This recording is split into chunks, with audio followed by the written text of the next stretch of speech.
Justice delayed is justice denied, taught Dr. Martin Luther King Jr. And he also offered us this, just a tiny minute, only 60 seconds in it. It wasn't mine to choose it, but I know I can't refuse it because eternity is in it. It's a concept called the appropriate hour of the Lord. And what he says to us through the time that he was here and that his Spirit is now pervading us is that there is no time but now. This moment is every moment that we have. And we have to give ourselves to that time. And in this case, to this cause.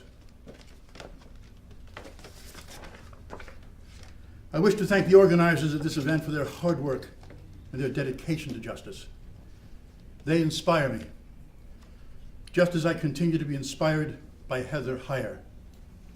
I know which side Heather would have been on in this struggle had she not been murdered by a Nazi coward. Heather would have been with us here today at this People's Tribunal.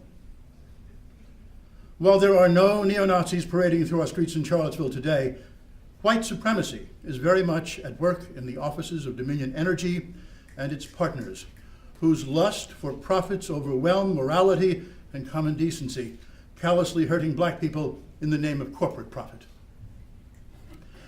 The ACP's proposed pipeline route and compressor station in Buckingham County will put the health of a community of mostly elderly African Americans at high risk and deeply damage the value of the property held by this vulnerable population. The construction of the pipeline and of the compressor station will shatter the peace and quiet of the environment in and around that Union Hill community. The actual operation of the pipeline carries risk of leak and explosion. I live close enough to its published route that my wife and I, like our Union Hill neighbors, could be incinerated in a leak-fueled explosion, just like the innocent family killed by the El Paso pipeline disaster. It was a lovely day back then, just like this one. The family began to enjoy a gentle picnic lunch when a corroded pipe burst.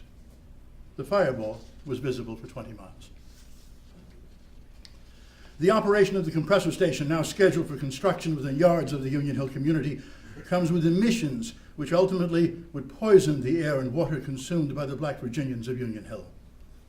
Please keep in mind that the Atlantic Coast Pipeline is not an energy source needed by the people of Virginia. It is purely about profit for their shareholders.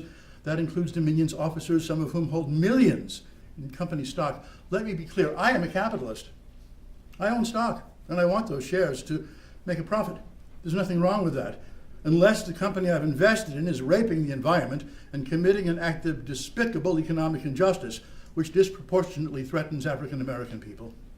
Had they not suffered enough at the hands of profiteers? Their ancestors were kidnapped from Africa and enslaved by wealthy Virginians in the name of profit. Now, 5 generations after the Emancipation Proclamation, black people descended from freed slaves are watching as wealthy white Virginians are upending their lives, threatening their health and deeply wounding the market value of their property, their legacy for their children and grandchildren.